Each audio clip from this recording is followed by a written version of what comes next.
ఈరోజు కూడా ఒక మంచి చిన్న వీడియో. ఈరోజు నేను సిటీకి వెళ్ళానండి. మా ఫ్రెండ్ వాళ్ళ ఇంటికి వెళ్ళి తర్వాత సాపూర్ నగర్ వెళ్ళాను. సాపూర్కి వెళ్తే పూలు చాలా బాగుంటాయండి. అక్కడ అన్ని రకాల పూలు అన్ని దిగ్గుళ్ళు అమ్ముతుంటాయి. నేనైతే ఒక్కొక్కటి 10 రూపాయల లెక్కన తీసుకున్నాను. చాలా వస్తాయండి. 10 రూపాయలకు కూడా చాలా పెట్టుంటారు కవర్లో. తర్వాత సన్నజాజులు, గులాబీ పూలు, చామంతి పూలు కూడా తీసుకున్నాను. చామంతి పూలు అయితే చెట్టాకు 20 రూపాయలకి ఇచ్చారు.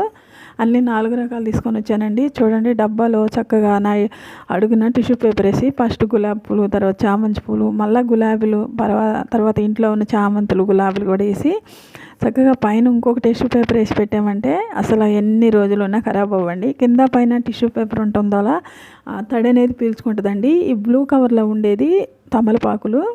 ఇలా నేను స్టోర్ చేసుకుంటానండి. తర్వాత ఇక్కడ నేను ఒత్తులు తెచ్చుకున్నానండి.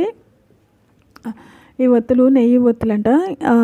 తెచ్చాను ఒక డబ్బా. ఎప్పుడన్నా మనం నెయ్యి ఒత్తులు వెలిగించుకోవాలనుకున్నప్పుడు మన ఇంట్లో నెయ్యి లేకపోయినా ఇట్లాంటి ఒత్తులు పెట్టి వెలిగించుకోవచ్చండి. చాలా బాగుంటుంది. శుక్రవారం, సోమవారాలు అట్లాంటప్పుడు వెలిగించుకోవచ్చు.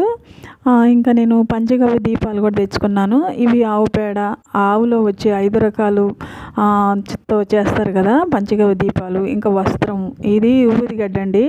శ్రీశైలం పోయినప్పుడు విభూది తెచ్చుకుంటే అయిపోయింది. ఇప్పుడు ఏదన్నా పెట్టాలంటే బొట్లు అవి లేదు, అందుకే తెచ్చుకున్నాను. దేవుడి కాడ దండం పెట్టుకొని అప్పుడు పెట్టుకోవచ్చు అని. తర్వాత ఇది ఏకారత అంటారు కదా, దీపారాధన వెలిగించుకునేదానికి భలే ముద్దుగా ఉందండి. ఇది కూడా తెచ్చుకున్నాను. ఇంకా పంచగవ్య దీపాలు ఇవి తెచ్చుకున్నానండి. ఇవి అయితే 100 రూపీస్ బాగున్నాయి. నేను ఎప్పుడు తేలేదు, ఈరోజే తెచ్చానండి. మీకు అందరికీ నచ్చద్దు అనుకుంటున్నాను. నా వీడియో నచ్చితే లైక్ చేసి షేర్ చేయండి. తప్పకుండా సబ్స్క్రైబ్ చేసుకోండి. సరే.